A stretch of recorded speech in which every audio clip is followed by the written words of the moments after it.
अस्सलाम वालेकुम। मेरा नाम हफ्सा वहीद है। मैं कंसल्टेंट क्लिनिकल साइकोलॉजिस्ट हूँ। आज मैं जिस टॉपिक के बारे में बात करने जा रही हूँ वो है अल्कोहल की एडिक्शन के बारे में, कि शराब की जो लत होती है वो किस तरह इंसान के जहन को ख़राब करती है और किस तरह इंसानी जहन को ख़राब कर रही है। इस पर हम डिटेल से बात करेंगे। तो सबसे पहले हमें ये समझना ज़रूरी है कि नशा जो है वो एक ज़हनी बीमारी है। जब तक इसका इलाज नहीं होगा इंसान पूरी तरह अपनी नॉर्मल लाइफ में नहीं आ सकेगा। तो सबसे पहले हम बात करते हैं कि शराब की जो लत होती है वो किस तरह इंसानी जहन को के लिए नुकसानदेह होती है। तो ये जो शराब की लत होती है वो 3 तरह से इंसानी जहन के लिए नुकसानदेह होती है। इसमें सबसे पहले उसकी समाजी जो नुकसान हो रहे होते हैं और नफ्सियाती नुकसान हो रहे होते हैं। इसके अलावा जिस्मानी नुकसान पेशेंट जो है वो उठा रहा होता है। इसकी वजह से 3 तरह के एरियाज में प्रॉब्लम्स आती हैं पेशेंट के।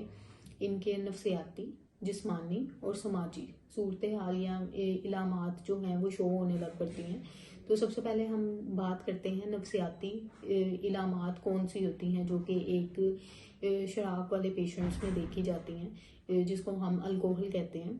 तो समाजी जो सूरत हाल जब पेशेंट में इलामात दिखाई देती हैं तो उसमें सबसे पहले डिप्रेशन वाली कैफियत आ जाती है।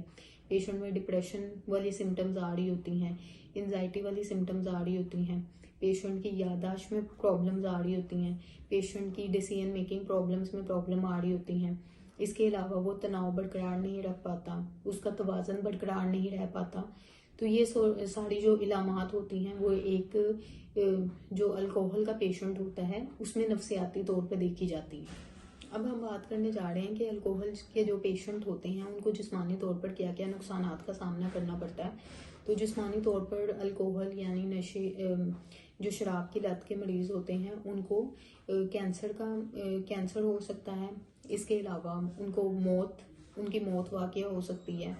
इसके अलावा उनको चलने में मसले आते हैं, निज़ाम मुतासर होता है, जिगर के मसाइल आते हैं, दिल के मसाइल वाक़या होते हैं। इसके अलावा जो हैं उनको मुख्तलिफ़ तरह की जिस्मानी कैफियत आ रही होती हैं, कमज़ोरी महसूस हो रही होती है, चला नहीं जा रहा होता, यानी वो चलते हैं और गिर जाते हैं। इस तरह की कैफियत उनको जिस्मानी तौर पर हो रही होती हैं।